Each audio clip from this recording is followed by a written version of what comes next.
మరికొన్ని సేపట్లో కేసీఆర్ గారు వేదిక వద్దకు రాబోతున్నారు కాబట్టి అందరం ఒక్కసారి మెడలలో ఉన్న జెండాలన్నీ చేతులలోనే ఉండాలి.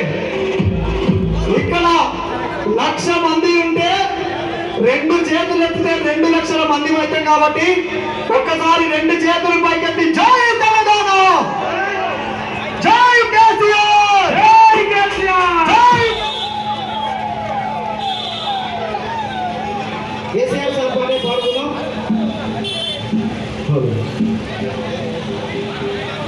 మరికొన్ని సేపట్లో కేసీఆర్ గారు వేదిక వద్దకు రాబోతున్నారు కాబట్టి అందరం ఒక్కసారి మెడలలో ఉన్న జెండాలన్నీ చేతులలోనే ఉండాలి. ఇక్కడ 1,00,000 మంది ఉంటే 2 చేతులు ఎత్తితే 2 లక్షల మంది అవుతాం కాబట్టి ఒక్కసారి 2 చేతులు పైకెత్తి జై